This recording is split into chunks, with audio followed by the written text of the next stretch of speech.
What would you do if the very people you sacrificed everything for turned against you? This is not just another family drama. It's the story of an elderly black couple who gave their lives, their home, and their dignity to protect their son, only to discover a midnight plan that could have stripped them of everything.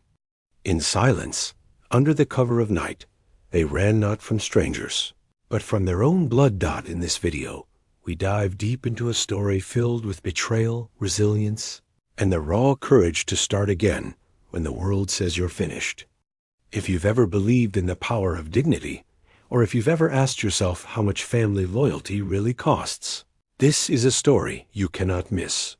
Welcome to Celebrity Undercover Stories, where we uncover the hidden lives, the shocking twists, and the unbelievable truths that no one dares to tell. Stay with us, because what happens next will change how you look at family forever. Imagine a house that isn't just a structure of brick and wood, but a living witness to nearly half a century of love, loss, and resilience. On Willow Street, at the edge of a once bustling Midwestern town, stood the Harris family home.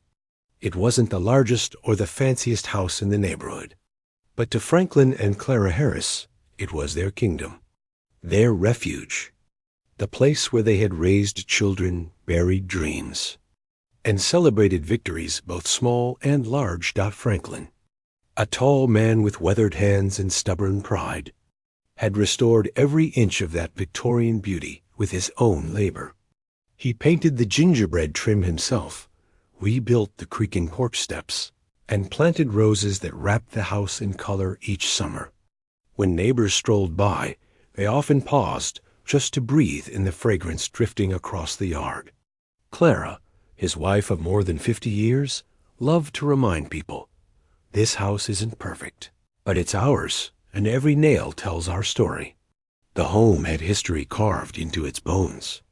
The parlor still carried faint pencil marks on the doorway, each line recording the children's heights as they grew. The dining room echoed with laughter from countless Sunday dinners.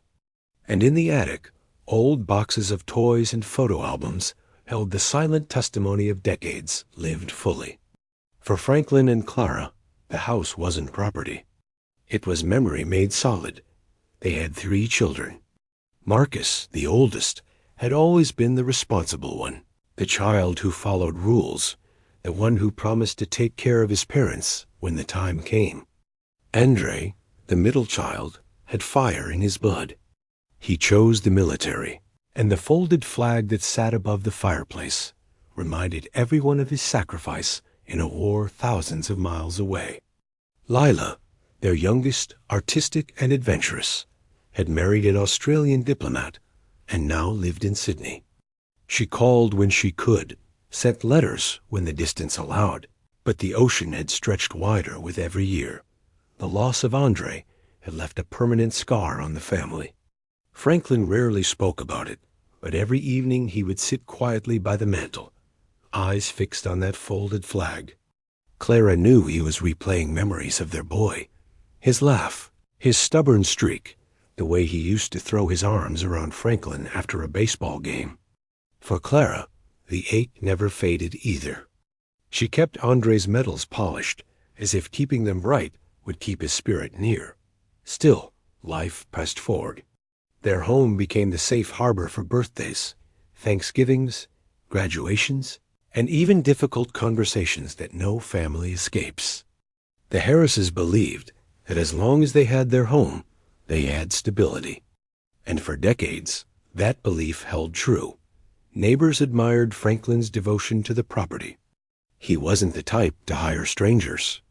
Every leaky faucet, every loose shingle, every fading coat of paint, he handled it himself. Clara often teased him. "You treat this house better than you treat your back, old man." He would just smile, wipe sweat from his brow, and keep hammering. Pride fueled him more than practicality. Inside, Clara had built a sanctuary of warmth. Her quilting room smelled of fabric and lavender, with half-finished blankets draped across chairs. She baked pies for the church fundraiser and cookies for the neighborhood children, who always knew they'd get something sweet if they knocked on the Harris's door. Every inch of the house reflected her care. From the lace curtains, she sewed herself to the china teapot passed down from her grandmother, Samson. Their golden retriever with a graying muzzle had claimed the living room rug as his throne.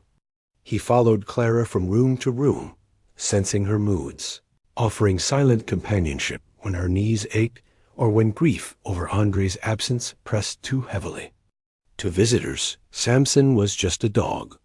To Franklin and Clara, he was another piece of family. For years, Franklin and Clara believed their twilight years would unfold within those walls. They pictured growing old together on that wraparound porch, sipping sweet tea, watching the neighborhood children ride bicycles down Willow Street. They thought Marcus's family would come over on weekends, the grandchildren playing in the yard where their own kids once ran barefoot. It was supposed to be the peaceful ending to a long and hard-working life. But life doesn't always honor the plans we make. On quiet evenings, Clara sometimes sensed the house holding its breath. She couldn't explain why. It was as though the walls knew change was coming, that the Harris family story was about to take a turn. Franklin dismissed her intuition, telling her she worried too much. Still, she would stand at the upstairs window at night, staring out at the darkened street, whispering a silent prayer. Let this home always protect us. And yet, beneath the surface of ordinary days, shadows were gathering. Marcus's life, though polished on the outside, carried strains he rarely admitted. His custom furniture business was faltering. His wife, Vanessa, had ambitions larger than their bank account. The grandchildren, Naomi and Jordan, were growing up in a world far less patient with tradition than the one Franklin and Clara had known. The Harris home had stood for 47 years. But one fall from a ladder, one medical bill too high, and one whispered conversation behind closed doors would change everything. For now. Though Franklin still sat in his favorite chair, the smell of roses drifting through open windows, Samson's steady breathing at his feet. Clara still quilted in the glow of the afternoon sun, humming hymns under her breath. And the house solid, patient, proud still stood tall on Willow Street. The question was no longer how long it could stand. The question was how long it could hold them, before the very memories that kept it alive would force them to walk away. It started with something so ordinary, a small leak on the roof after a heavy spring rain. Franklin, true to his lifelong pride, refused to call a professional. Why should I pay someone $300 to fix what I can do myself? He grumbled, limping toward the shed for his ladder. Clara pleaded with him from the porch. Franklin, you're 76. Let it go, please. Call Marcus. Call anyone. Just don't. But pride is a stubborn companion, especially for a man who had built his identity with his own two hands. Franklin had patched that roof countless times before. To him, it was not just about saving money. It was about proving he was still capable. Still the man who had carried wood, driven nails, and restored the entire house piece by piece. He climbed the ladder slowly, ignoring the throb in his hip that never truly healed from years of hard work. Clara stood below, arms crossed, worry etched on her face. Samson barked once, restless, as if the dog sensed what was coming. And then it happened. A misstep. A slip on the wet shingles. The ladder rattled, and before Clara could even scream, Franklin's body hit the ground with a sickening thud. The world tilted in that moment. Clara's heart nearly stopped as she rushed to his side, shouting his name. Franklin groaned, his face pale, his leg twisted at a terrible angle. I'm fine, he whispered, gritting his teeth. But he wasn't. The ambulance siren shattered the quiet street. Neighbors gathering as paramedics lifted Franklin onto a stretcher. Clara rode beside him, clutching his hand, her own tears falling freely. In that ride, with flashing lights bouncing across the windows, Clara realized life as they knew it was about to change forever.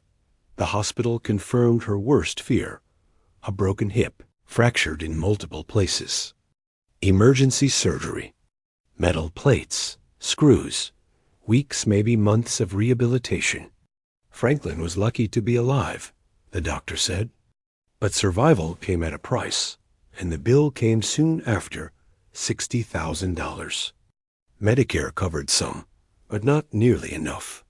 Their supplemental insurance had lapsed the month before, premiums climbing higher than their fixed income could manage.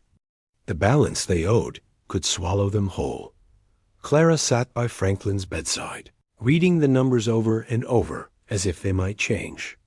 Franklin's face was gray with pain, but when she looked at him, he forced a smile. "We'll manage. We always have." But she knew. This time was different. While Franklin struggled through physical therapy, Marcus came to visit. He looked exhausted, shoulders hunched, his hands trembling as he held a paper cup of hospital coffee. Clara noticed how he couldn't meet his father's eyes. "My shop," Marcus began, voice low. "It's not good, Mom. Orders dried up after the recession. People don't want handmade furniture anymore, not when they can get cheap imports. The bank's threatening foreclosure on the workshop. And the house." Clara's stomach sank. "The house?" Marcus nodded. "We're behind. I tried to hide it, but Josie," he stopped, then corrected himself. "Vanessa's furious. The kids might have to switch schools if we lose the house. Naomi's already upset. She says all her friends will know we failed." Clara reached for his hand, but he pulled away, embarrassed. Franklin shifted painfully in the hospital bed. His voice cracked as he spoke. "You're saying your family could lose everything?" Marcus nodded again, unable to speak. For a long moment, silence filled the sterile hospital room. Machines beeped steadily, indifferent to the weight of their conversation. Clara looked at her husband, then at her son. She saw the pride that had built their home colliding with the shame of a son on the verge of collapse. She took a deep breath. "We could sell the house," she suggested softly. Franklin's eyes widened, his face crumpling before he quickly hid the expression. "Sell our home? After all these years?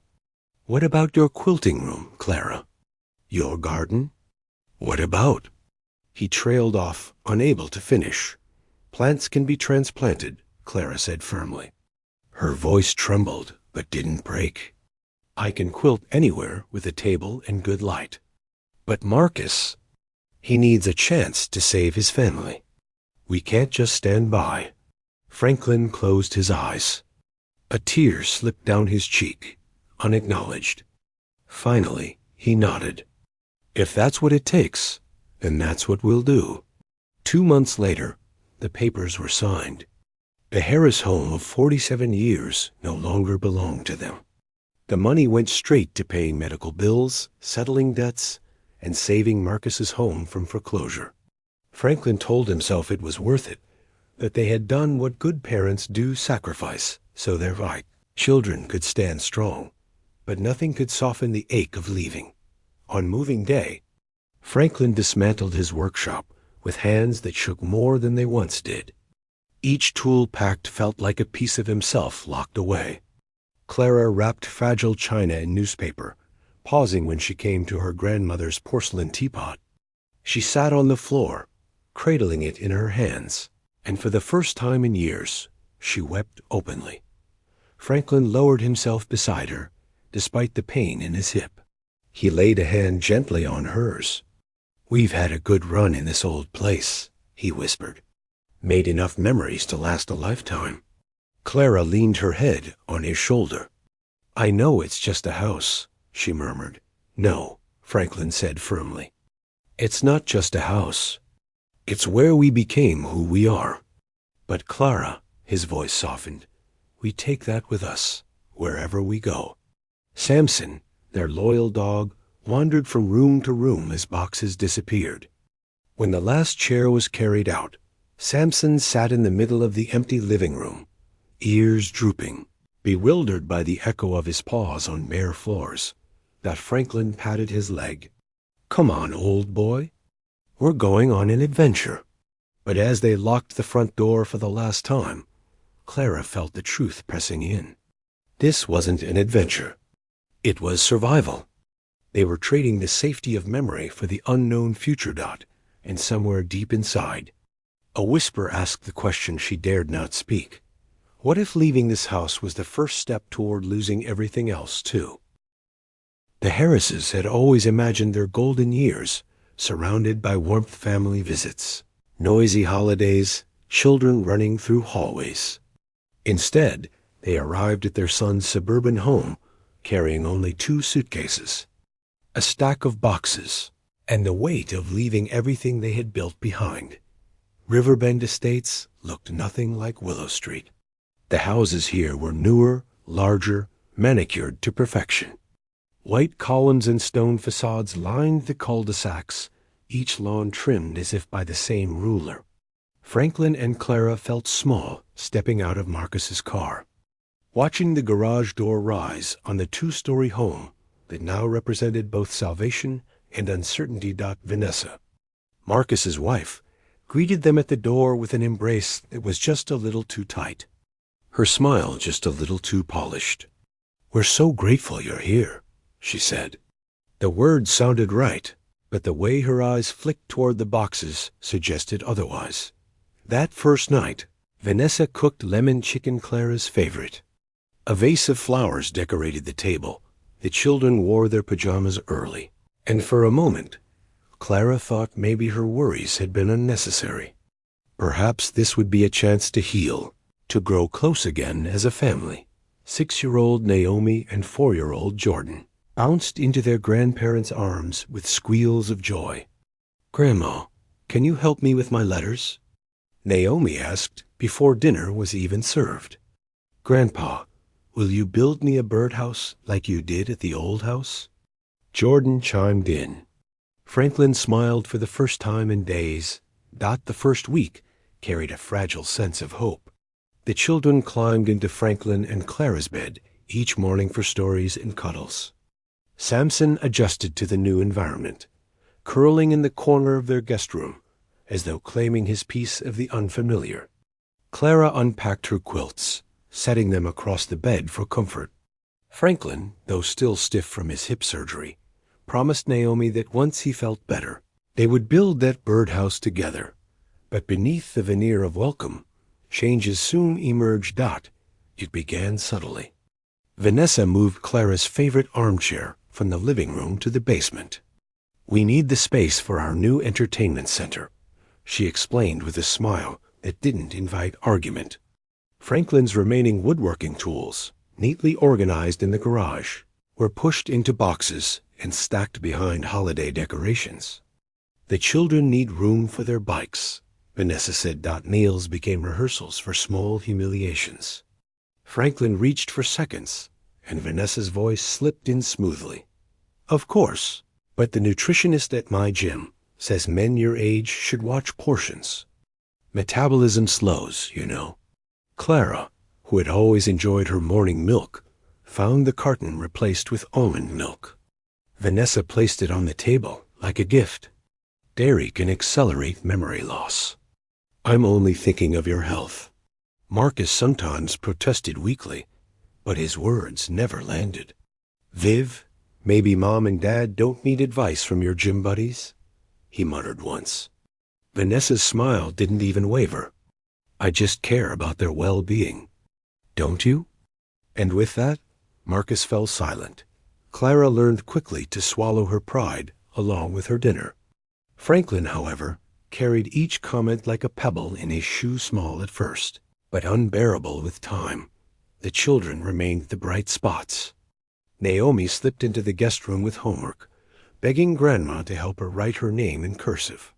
Jordan dragged in broken toys, handing them to Franklin with the same wide-eyed trust he once gave his father. These moments kept Franklin and Clara going, proof that they still had a role, still mattered.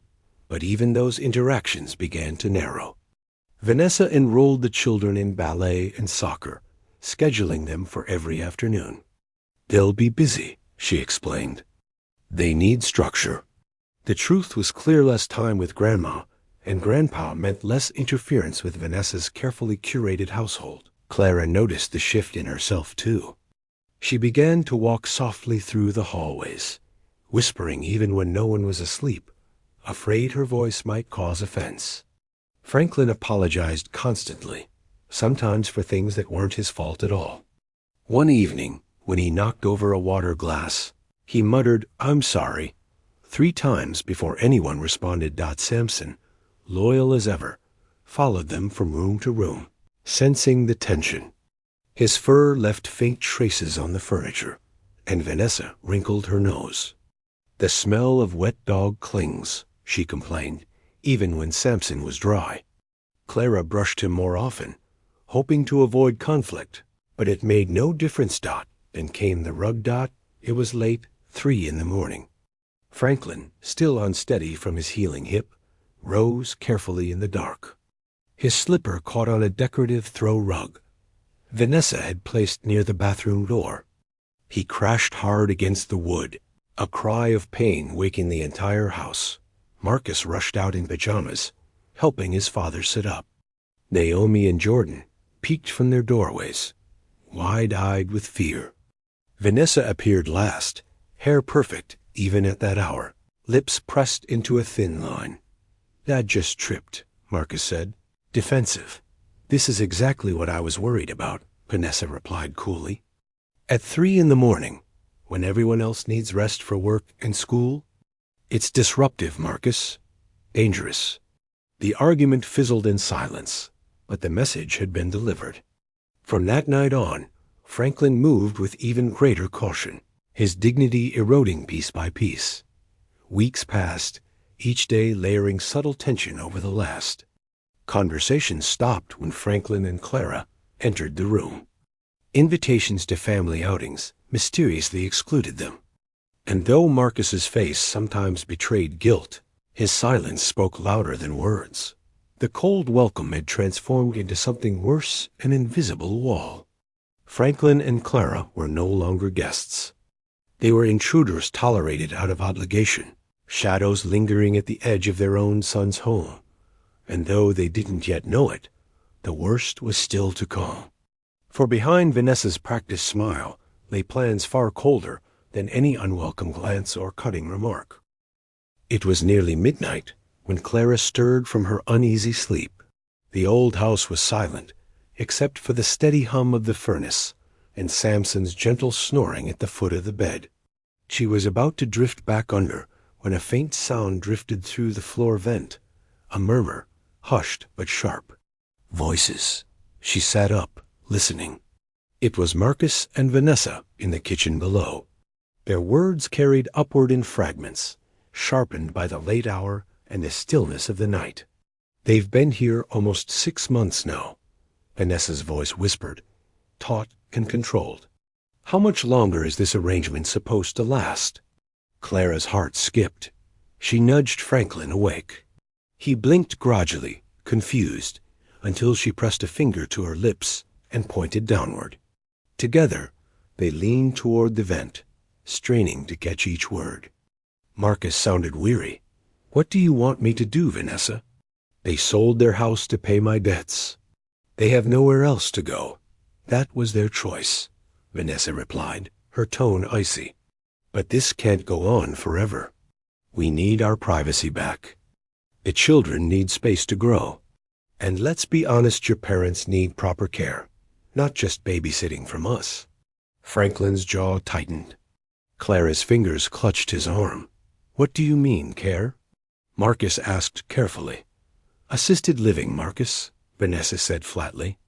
"There are communities designed for seniors, places where they belong.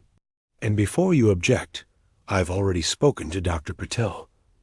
He says Franklin's depression after the accident, plus Clara's forgetfulness, it's more than enough to raise concerns about competency." Competency. The word chilled Clara to her bones. Marcus's voice wavered. You talked to Dr. Patel about my parents?" "Someone had to take initiative. Vanessa replied without hesitation. Once they're declared incompetent, we'll become their guardians. Then their pension, the insurance payout, even what's left from selling that house, it all comes to us. We'll manage their finances for their care. Everyone wins. Upstairs, Franklin felt his stomach lurch. He wasn't just hearing criticism now. He was hearing betrayal sharpened into a weapon. Marcus stammered, "Vanessa, this is my mom and dad we're talking about. They gave up everything for us. And look where that got us," she snapped. "Two elderly people under our roof, disrupting our lives. I won't waste my prime years as a nursemaid. You can keep clinging to guilt, but I won't. The lawyer says the process can move quickly if the doctor supports it. The hearing date could be set next week." The silence that followed was deafening. Franklin and Clara barely breathed out at last. Marcus whispered, "I need time to think." "Think quickly," Vanessa shot back, "because I'm not letting them ruin our future." The conversation ended with the slam of a cupboard door. Footsteps retreated down the hall. The refrigerator hummed, indifferent dot in the upstairs guest room. Franklin and Clara sat frozen in the dark, hands locked together so tightly their knuckles whitened. "She's planning to take everything," Franklin whispered hoarsely. Clara's voice trembled. "Not just money, Franklin. Our freedom, our dignity, our right to live as ourselves." Samson lifted his head, sensing their distress, and whined softly. Franklin's face, shadowed by the dim nightlight, hardened with something Clara hadn't seen in months. Resolve. "I'd rather sleep under bridges than let that woman declare me incompetent." Clara nodded, tears welling but her jaw firm. "Then we leave?" "Leave?" Franklin repeated. "Where? With what?" "We've got no house, no savings worth speaking of." Clara's voice dropped to a whisper. "Anywhere but here, with whatever we can carry. I'd rather wander with you than sit in this room, waiting for a court to erase us." The decision hung in the air, fragile, yet undeniable. For the rest of the night, they whispered like fugitives. They inventoried what little they had medications. A few $100 Clara had quietly saved from selling her last pieces of jewelry. Franklin's small stipends from the library volunteer work he'd hidden away. They would need documents, birth certificates, IDs, marriage license. Clara would bake cookies for Naomi one last time. Franklin would carve a small bird for Jordan, tokens of love to leave behind without explanation. 3 days, they agreed. 3 days to prepare, and then they would vanish before Vanessa could tighten her grip. The following mornings, Clara forced herself into routine, baking bread with Naomi, smiling through Vanessa's tight-lipped remarks. Franklin pretended to nap in the recliner, while actually memorizing which floorboards creaked, which doors squealed. Their outward lives continued, but every step carried new purpose. At night, they whispered contingency plans, their words blending with the creak of the old vent, as though the house itself were listening, grieving for the family it could no longer protect. Franklin stared at the ceiling one night, his hand gripping Clara's. "We're 76 and 73. We should be resting, enjoying our grandchildren. And yet here we are, plotting an escape like runaways." Clara pressed her lips to his knuckles. "We're not running away, Franklin. We're running toward our freedom." The words steadied him. For the first time since the accident, he felt a flicker of strength, the kind he thought had been taken by screws and metal plates. But still, the fear lingered. Fear of the unknown. Fear of leaving behind not just comfort, but their grandchildren, the innocent ones caught in the middle of this quiet war. "Do you think Naomi and Jordan will understand?" Clara whispered. "They're too young," Franklin said quietly. "But one day, maybe. And maybe they'll know we left not because we didn't love them, but because we had no other choice." As the clock struck 2, the couple finally fell silent. Sleep didn't come easily. Their breaths remained shallow, their hearts restless. Outside, The night pressed close around Riverbend Estates. Perfect lawns and perfect facades masked imperfect truths.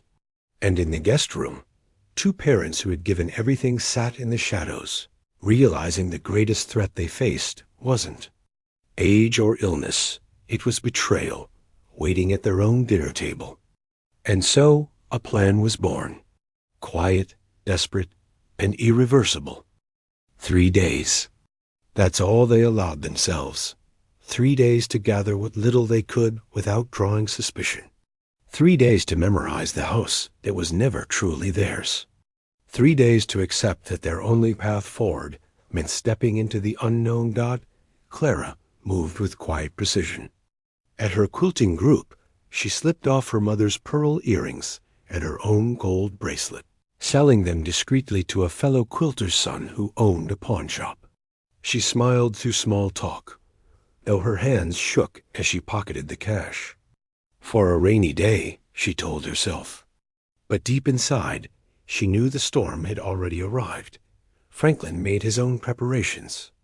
At the library where he volunteered, he withdrew his modest stipends from a small account Vanessa knew nothing about.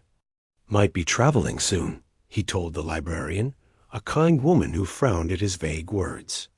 He pressed her hand gently, not daring to say more. At home, they inventoried medications, counted pills like soldiers lining up for battle. Blood pressure tablets, arthritis relief, Clara's thyroid medicine. They calculated how long supplies would last. Clara tucked small bottles into a cloth bag, whispering a prayer with each one. Let this be enough to keep us going. Samson sensed it all. He followed them closely, ears perked, whimpering when they whispered too long into the night. Franklin stroked the dog's head. Don't worry, old boy. Wherever we go, you're coming too. And then, finally, it was time. The house slept in silence, blanketed by June's heavy night air. At exactly midnight, Franklin and Clara rose from bed. Their suitcases were small, just two, packed with essentials. A few changes of clothes, photocopies of important documents, a thumb drive filled with digitized family photos, and the irreplaceables, Andre's military photograph, Lila's childhood drawings, the carved wooden bird Franklin had finished for Jordan, and Clara's tin of Naomi's favorite cookies. Every step felt amplified. The floorboards groaned softly beneath Franklin's careful weight. Clara steadied him, her own knees trembling. Samson padded behind them, nails clicking once against the tile before he seemed to understand. He too needed to move like a shadow. They paused at Naomi's doorway first. The little girl lay sprawled across her bed, hair tangled on the pillow, clutching her stuffed rabbit. Clara bent low, leaving the tin of cookies on the bedside table. She pressed a silent kiss into the air above Naomi's forehead. Forgive me, my darling, she thought. At Jordan's room, Franklin knelt despite the protest of his hip. He placed the carved wooden bird carefully on the windowsill, where the morning sun would hit it. Stay safe, my boy, he whispered. His voice broke, but Jordan only shifted in sleep, unaware of the gift that would speak louder than words in the days ahead. Together, Franklin and Clara crept down the hallway, avoiding the one board near Vanessa's room that always creaked. They reached the stairs, each step a battle between fear and determination. Clara carried one suitcase. Franklin dragged the other, both of them moving like fugitives in their own son's home. The kitchen loomed, familiar and foreign, all at once. Franklin set his house key on the counter, a symbolic surrender of the space that had never been theirs to begin with. The metallic clink echoed louder than it should have. They froze, holding their breath. Upstairs, a bathroom door opened. Water ran. Footsteps moved. They pressed against the wall, hearts racing, until the door closed again. Silence returned. Clara squeezed Franklin's hand. Now or never. They slipped out through the side door, easing it shut without letting the latch catch. The warm air smelled of jasmine from the neighbor's garden. For a moment, Franklin turned back. The perfect facade of the house stood tall under the moonlight, cold and unmoved. He felt no urge to stay. They walked 6 blocks to the bus stop, their pace slowed by Franklin's hip and the weight of the luggage. Samson trotted loyally at their side, tongue lolling, as if even this midnight escape was just another walk. When they reached the bench, Franklin collapsed onto it, wiping sweat from his brow. "We're homeless," he said bitterly, voice low. Clara sat beside him, gripping his hand. "No," she corrected firmly. "We're houseless. There's a difference. Home is us together, making our own choices." Franklin looked at her, seeing not the wrinkles of age, but the fire of the woman he had loved for 50 years. He nodded.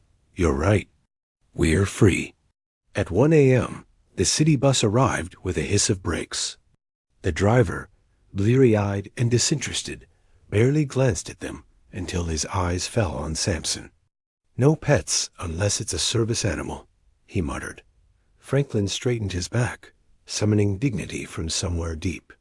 "He's my emotional support, PTSD." The driver stared for a beat, then shrugged. "Keep him under control." They boarded, Samson curling at their feet as if sensing the fragile reprieve. The bus rattled forward, headlights slicing through empty streets. Clara pressed her forehead against the window, watching Riverbend estates recede into the distance.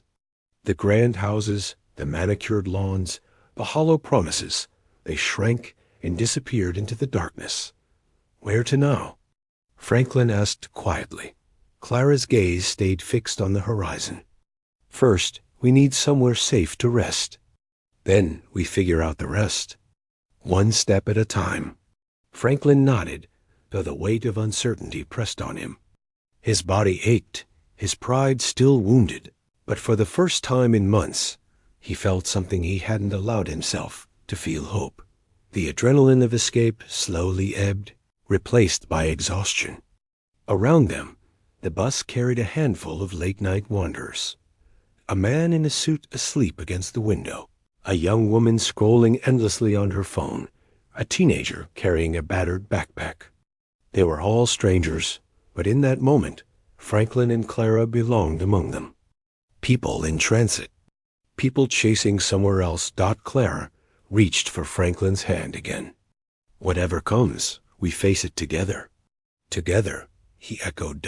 And with that single word, the long night stretched before them, filled with fear, filled with uncertainty, but also filled with the fragile thread of freedom they had chosen with their own hands. The road ahead was still a mystery.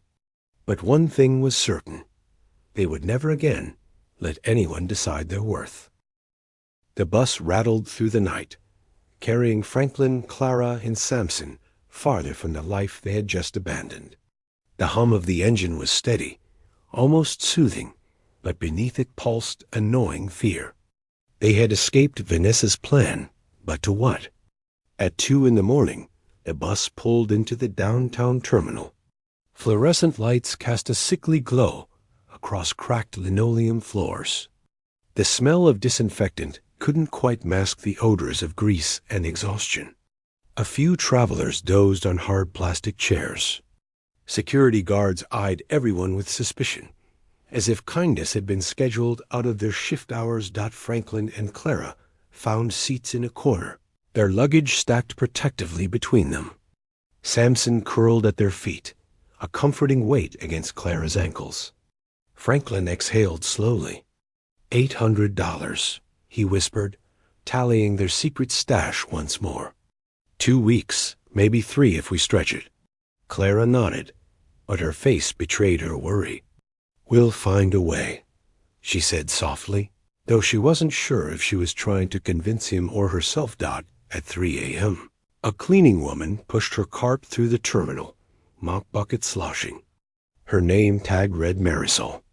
She slowed when she saw them, 2 elderly travelers, their dog tucked neatly at their feet, luggage pulled close like armor.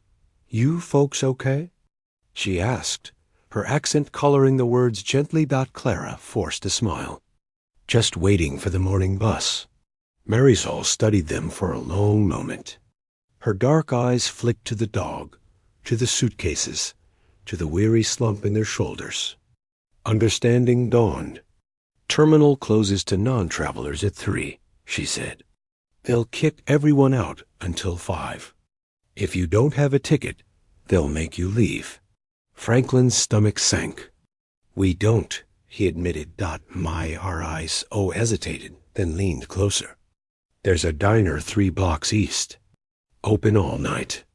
The owner doesn't mind if people sit a while, as long as they order something small.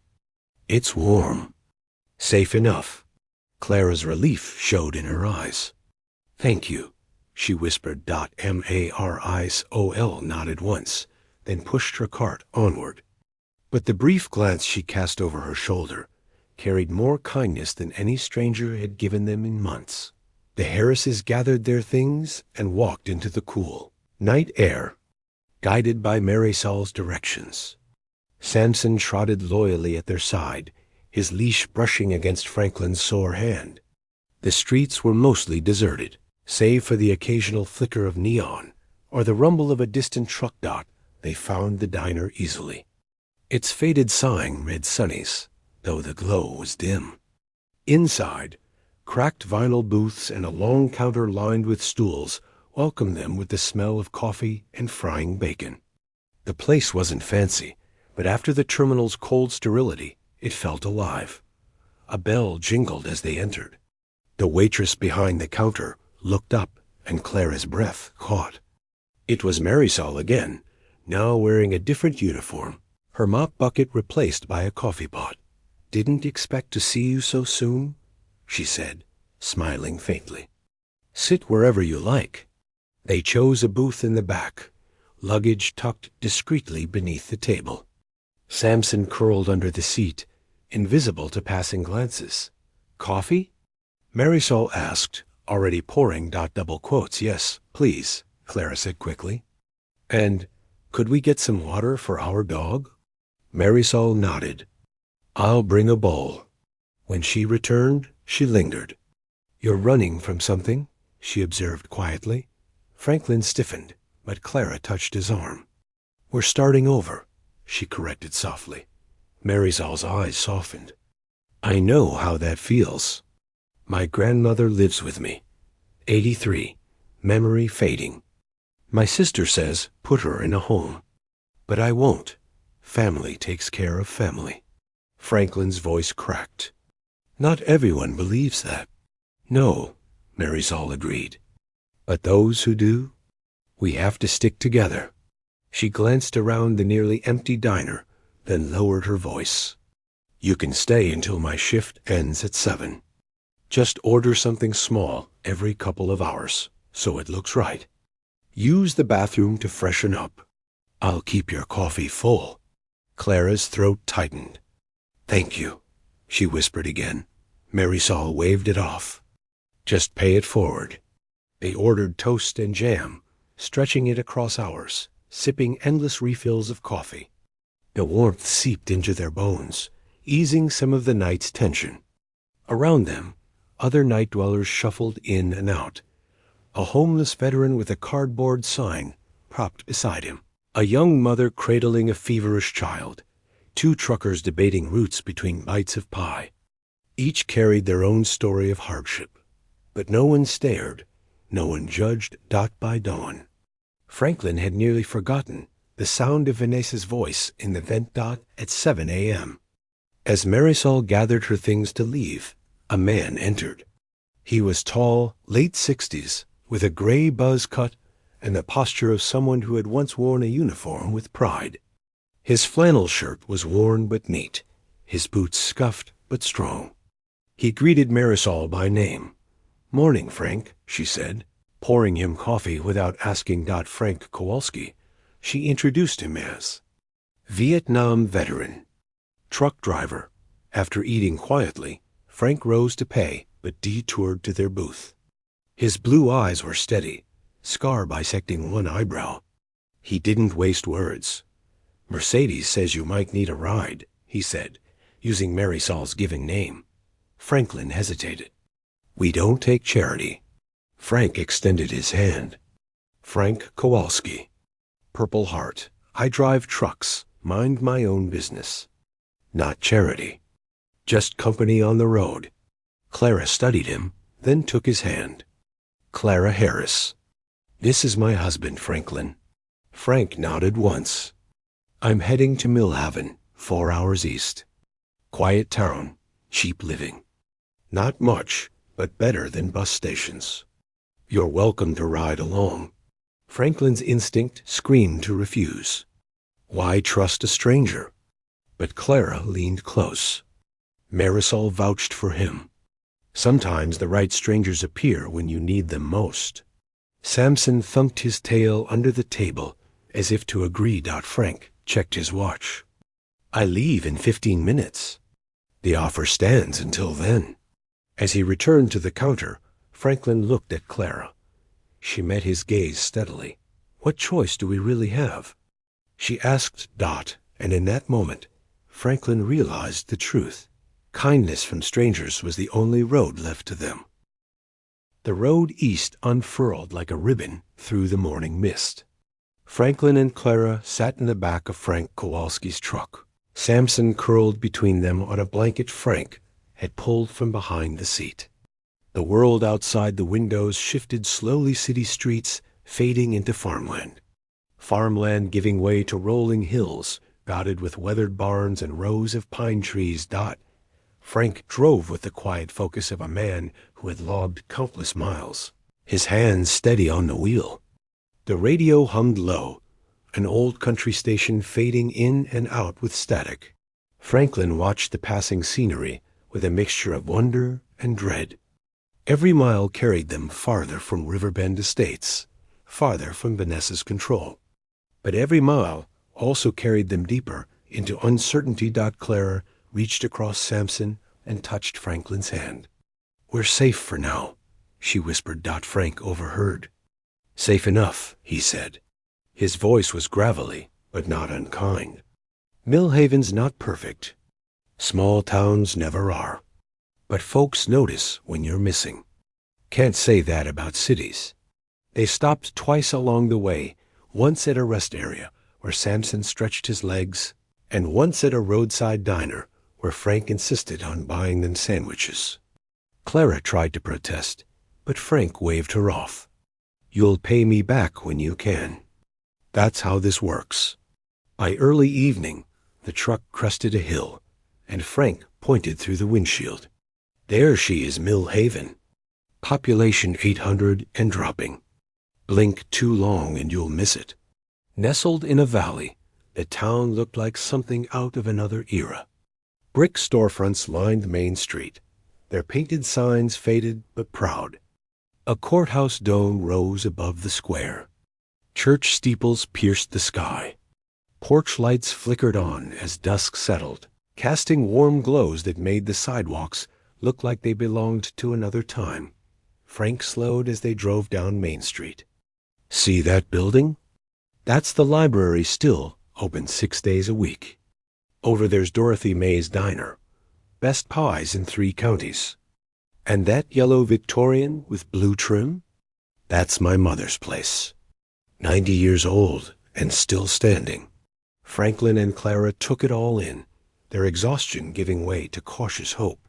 Millhaven wasn't wealthy, but it breathed a kind of dignity, a rhythm slower and steadier than the restless suburbs they had left behind. Their first stop was the Millhaven Inn, a modest motel with peeling paint, but tidy flower boxes beneath the windows. Frank spoke to the owner, a wiry man named Howard, who gave them a ground-floor room for $38 a night. "Pet fee's $10, Howard said, glancing at Samson. "But he looks better behaved than most kids I know." Inside, the room was simple 2 beds with floral bedspreads from the 1990s. A small TV with actual knobs, and a bathroom with avocado green fixtures. Franklin sat heavily on the bed, his hip aching from the ride. Clara placed their suitcase on the dresser, smoothing the cover as if to claim the space. "It's not much," Franklin said. Clara sat beside him. It's ours. For tonight, it's ours. As they settled in, Frank knocked on the door and handed Franklin a scrap of paper. My number. I'll check on you tomorrow. Millhaven's small, but you might find what you need here. Folks respect hard work. Skills like yours still matter.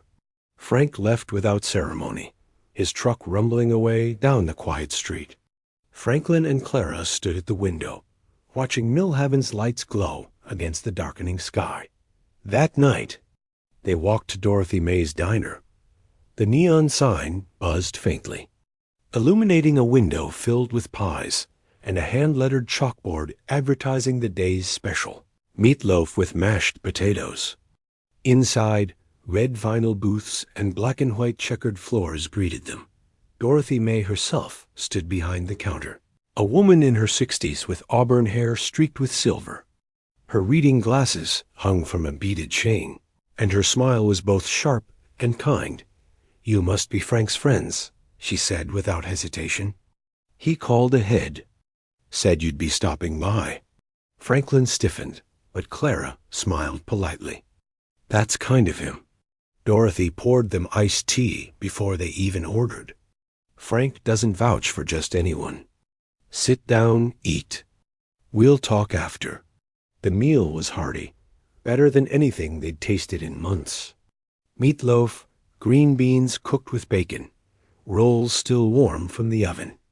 Samson waited under the table, tail sweeping lazily, until Dorothy slipped him a piece of bacon with a wink. After dinner, Dorothy leaned on the counter. I lost my morning baker last week. Retired and moved to Florida. And my handyman just had hip surgery.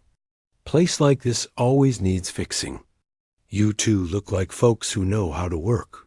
Franklin blinked, startled. Clara's heart leapt. I used to bake for our church suppers, she said softly. And I kept our old house standing for 50 years, Franklin added. Dorothy's smile deepened. Then maybe we can help each other. I've got an apartment upstairs, nothing fancy, but clean. Comes with the job if you're interested. Franklin and Clara exchanged a look. It felt too good to be true. But it was real. Later that night, back in their motel room, Clara whispered, Do you think it's a trap? Franklin shook his head slowly. No, it's a chance. And chances don't come often. They lay side by side in the dim light, Samson curled at their feet. For the first time in months, Franklin let himself dream not of what they had lost, but of what might still be found. Outside, Millhaven slept quietly, its streets empty but not lifeless. For a town most people had forgotten, it held something powerful, the promise of belonging. And though Franklin and Clara didn't yet know it, this town would not only shelter them, it would change them. And next morning, Franklin and Clara climbed the narrow staircase above Dorothy May's diner. The apartment wasn't grand, but to them it felt like a gift wrapped in sunlight. Hardwood floors gleamed with quiet care. A modest kitchen opened into a living room with 2 windows that overlooked the town square. A bedroom was small but cozy, the bedspread neatly folded.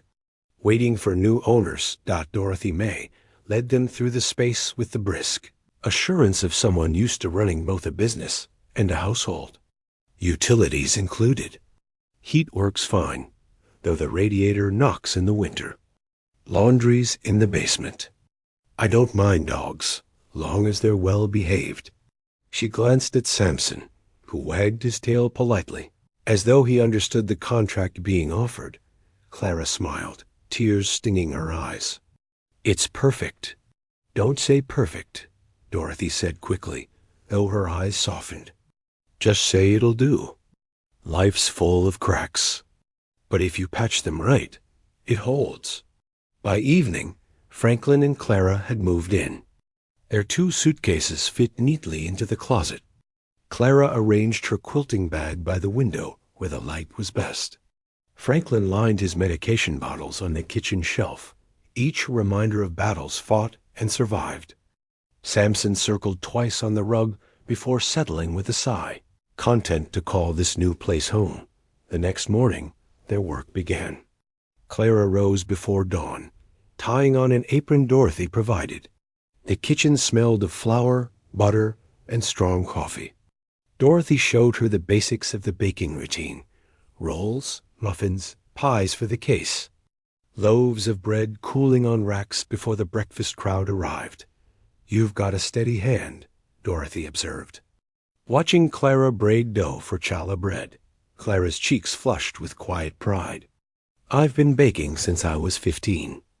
My grandmother taught me. She always said bread keeps families together." Dorothy nodded. "And it keeps small towns together, too. Nothing draws folks like the smell of fresh bread." Meanwhile, Franklin reported for handyman duty. Dorothy handed him a list written in brisk handwriting. "Fix the leaky faucet in the back kitchen. Tighten the loose hinge on booth number 3. Replace 2 light bulbs in the entryway." "Nothing heroic," she said. "Just the kind of things that never stop breaking." Franklin tested the faucet, tightened the bolts with tools Dorothy had pulled from an old toolbox. His hip ached, but with each completed task, a spark of confidence returned. By noon, booth number 3 no longer wobbled. The light over the entrance glowed steady, and the kitchen faucet ran smooth. Dorothy clapped him on the shoulder. "See? I knew you'd be useful." For the first time in months, Franklin felt like more than a burden. The days fell into rhythm. Clara rose at 4, baking bread until mid-morning. Franklin worked from 7 to early afternoon, tackling small repairs and lending a hand wherever needed. In return, they received fair wages, hearty meals, and the security of a roof over their heads. But more than that, they received something they hadn't felt in a long time: respect. Customers noticed. Locals greeted Clara by name, praising her cinnamon rolls. "Best in 3 counties," one man declared, crumbs dusting his shirt. Children pointed at Samson, who had become the diner's unofficial greeter, lying calmly by the door as if welcoming everyone himself. Franklin found himself pulled into conversations about town history, carpentry tricks, even fishing spots along the nearby river. One afternoon, a man named Samuel Ross stopped by. 71 years old, retired furniture maker, his hands still calloused from years of work. He studied Franklin's careful repair of a chair leg. "You know what you're doing," Samuel remarked. Franklin shrugged modestly. "Kept my house together for decades. Learned by necessity." Samuel's eyes twinkled. "I've got a workshop behind my place. Tools collecting dust. Come by sometime. A man like you ought to have wood in his hands." Franklin accepted, his chest swelling with something he hadn't felt since before his accident-purpose. Clara, too, found her place. On Wednesday afternoons, she joined a quilting circle at the community center. The women welcomed her warmly, eager to learn her techniques. On Saturdays, she volunteered for the elementary school's reading program, where children began calling her Grandma Clara with unfiltered affection. Each day added a layer to the foundation they were building. Each night, in their small apartment, Franklin and Clara lay side by side, not in fear, but in quiet satisfaction. "Do you feel it?" Clara whispered one evening. "Feel what?" Franklin asked, belonging. "Like we matter again." Franklin turned toward her, pressing her hand gently. "We always mattered, Clara. We just needed to be where people could see it." The seasons shifted. Summer gave way to crisp autumn mornings. Franklin repaired storm windows for the diner, his hip holding strong with careful pacing. Clara baked pumpkin pies that sold out before noon, her recipes scrawled onto scraps of paper for customers who begged to know her secrets. At Thanksgiving, Dorothy insisted they stay after closing. "Family shouldn't eat alone," she said, placing a roast turkey at the center of a long table filled with townsfolk who had nowhere else to go. Franklin carved, Clara served pie, and for a moment, it felt as though their years of loss had led them here deliberately, to this found family. When snow fell in December, The apartment above the diner glowed warm with light. Franklin sat at the table, sanding a piece of oak Samuel had given him. Clara stitched quilt squares by the window. Samson curled at her feet.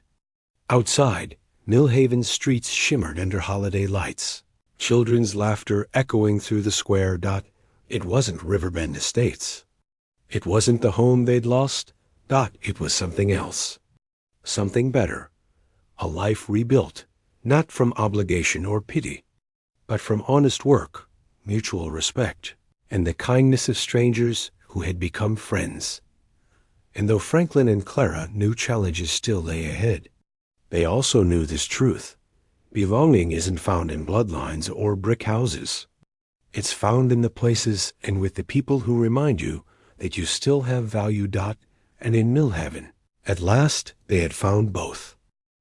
Snow had blanketed Millhaven for nearly a week, transforming the small town into something that looked almost painted. White rooftops shimmered beneath pale winter sunlight. Children tumbled through the square, throwing snowballs at one another. From the apartment above Dorothy May's diner, Clara watched it all. Her hands wrapped around a warm mug of coffee. Franklin joined her at the window, rubbing his hip absently. "Beautiful, isn't it?" he murmured. Clara smiled faintly. "Almost makes you forget the world outside this town still exists." But the world outside had not forgotten them. On a Thursday afternoon, as Clara was pulling trays of apple pies from the oven, and Franklin was mending a loose hinge on the diner's back door, the front bell jingled. The sound was ordinary, just another customer braving the cold. But the look on Dorothy May's face as she glanced up from the register was anything but ordinary. "Franklin." "Clara," she said quietly. They emerged from their tasks, wiping their hands, and froze. Standing just inside the door, snow clinging to his coat and hair, was Marcus, their son. For a heartbeat, no one moved. The diner's familiar sounds, the hiss of the coffee maker, the scrape of forks against plates, seemed to vanish under the weight of that moment. "Mom, Dad," Marcus said, his voice low, strained. "I found you." Franklin's hand tightened on the doorframe. His first instinct was anger. His second was disbelief. His third was something he couldn't even name. Clara, pie tray still in her hands, simply stared. Her lips parted as if words had abandoned her. Marcus looked older than when they'd last seen him. There were new lines around his eyes, a heaviness in his posture that hadn't been there before. He removed his gloves slowly, carefully, as though any sudden movement might drive them away. "Can we sit?" he asked finally. Dorothy May, with the intuition of someone who'd seen 1,000 family dramas play out across her diner tables, gently ushered the other customers toward the register. "Folks, how about a little weather discount today?" she said, her voice light. Within minutes, the diner was empty, save for Marcus, Franklin, Clara, and Dorothy herself, who retreated discreetly to the kitchen. Marcus slid into a booth, his movements deliberate. Franklin and Clara hesitated, then joined him across the table. The air between them was thick with all the words unspoken. "You look well," Marcus began, his voice unsteady. "Healthier, happier." Clara's throat tightened. "We've managed," she said softly. Marcus nodded, his eyes dropping to the table.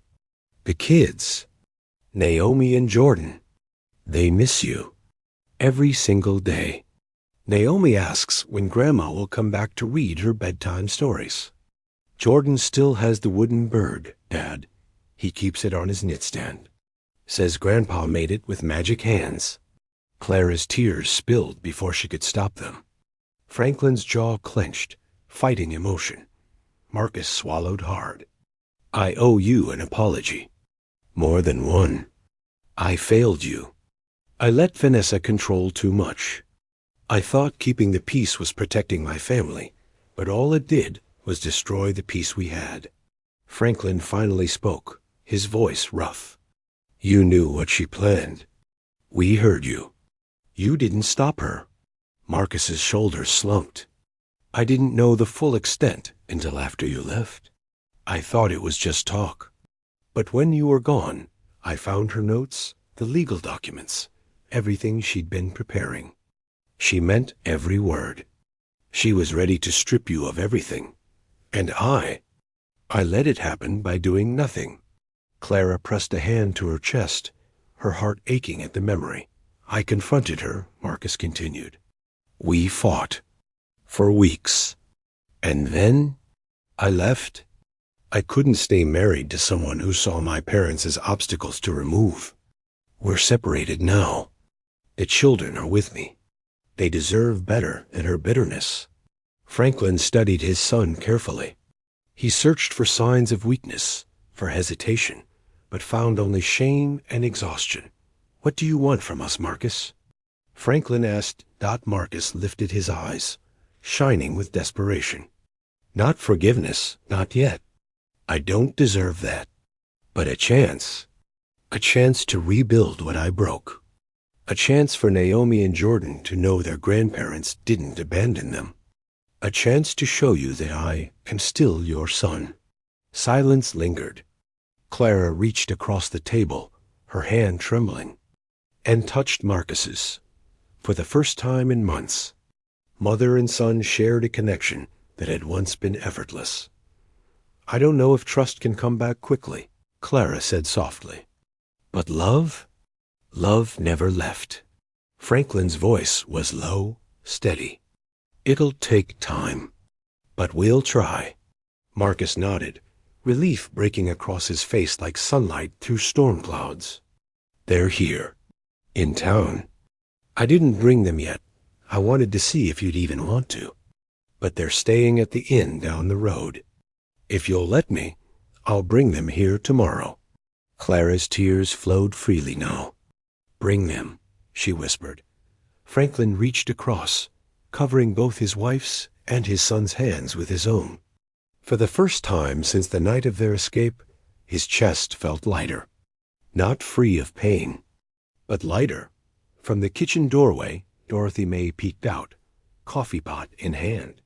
She saw the 3 Thornfields broken, bruised, but leaning toward one another, and smiled softly before withdrawing again.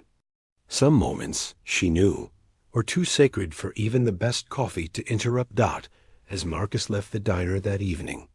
Promising to return with the children, Franklin and Clara stood together at the window, watching him disappear into the snowy street. Do you think this is the right choice? Franklin asked quietly. Clara slipped her arm through his. It's the human choice, and that's always the right one. Above them, snowflakes drifted gently through the lamplight, as if the town itself was blessing the fragile beginnings of reconciliation.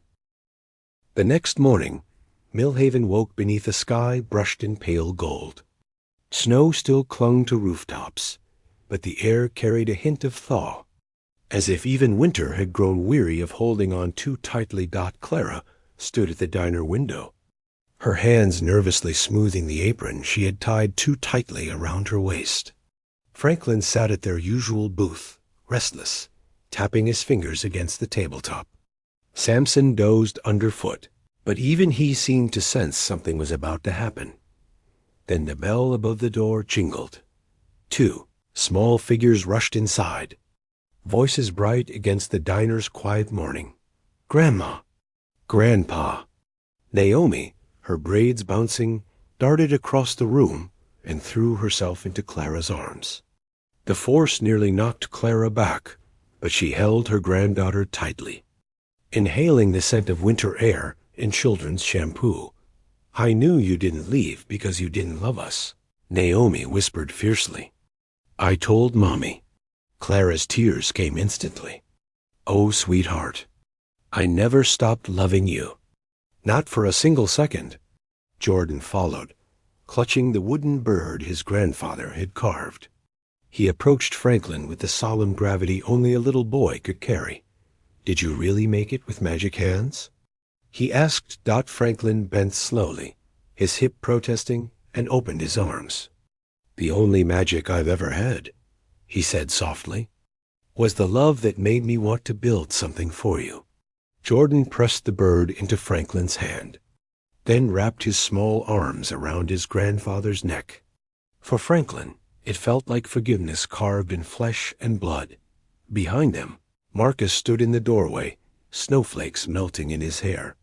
He didn't speak, but his eyes glistened as he watched his children fall into the embrace of the grandparents they had missed so fiercely. Dorothy May, ever the watchful guardian of her diner, quietly guided the other patrons to different seats, giving the Thornfields the privacy they needed. The scent of cinnamon rolls filled the air, blending with the laughter and tears that now echoed through the small room. Over breakfast, pancakes with extra syrup for Naomi, scrambled eggs for Jordan, the conversations began. Not grand speeches or dramatic confessions, just small, tender exchanges. "Grandma, will you come to my ballet recital?" "Of course, darling. I wouldn't miss it." "Grandpa, can you teach me to build something? Like a birdhouse?" "We'll start this weekend, if your daddy agrees." Each promise stitched new threads into a fabric that had once been torn. Later that day, Marcus sat across from his parents, the children playing nearby with Samson, who wagged happily at the sudden increase in attention. Marcus's voice was quiet, careful. "I don't expect things to go back to the way they were," he admitted. "But I want my children to know their grandparents. I want them to see the love I was too blind to protect."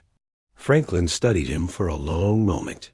The anger he once carried had softened, replaced by something heavier but more enduring understanding. "It will take time," Franklin said, "but time we can give, for their sake and for ours." Clara reached across the table, her hand covering Marcus's. "We're willing to try." "Family is too important to throw away."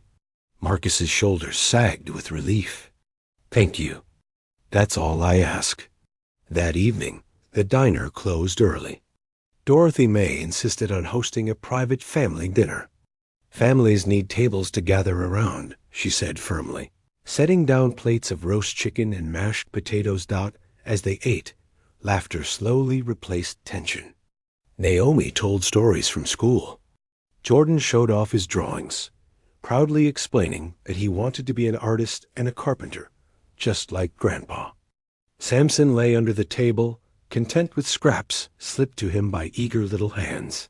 For Clara, it felt like breathing again after being underwater for too long.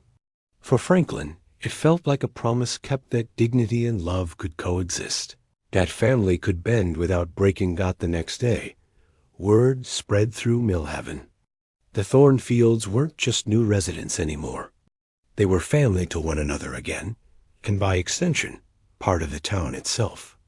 Locals stopped Franklin on the street to congratulate him.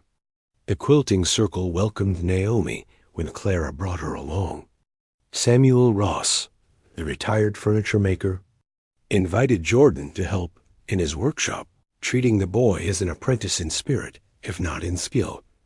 The children returned to the inn with Marcus at night, but every day they came running back to the diner. It became their second home. Naomi, twirling between tables, Jordan sketching in a corner booth, Samson following them like a furry shadow. For Marcus, the reconciliation was not instant. There were still moments of shame, flashes of regret.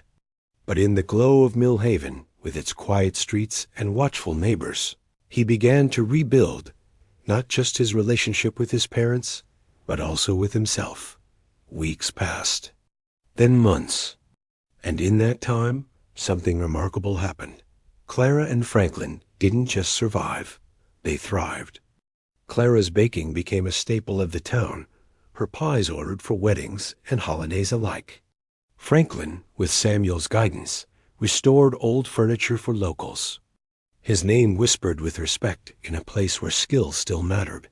On a snowy evening near spring, the Thornfields gathered once again in Dorothy May's diner. Naomi danced between the booths.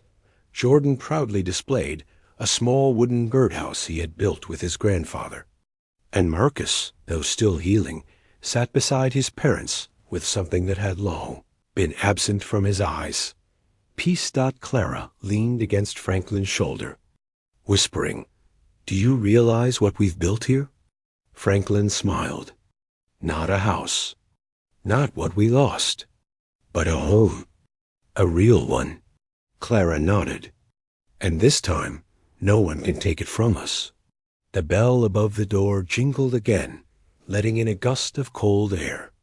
But for Franklin and Clara, warmth remained, anchored not in walls or property, but in love, dignity, and a community that had embraced them when they needed it most.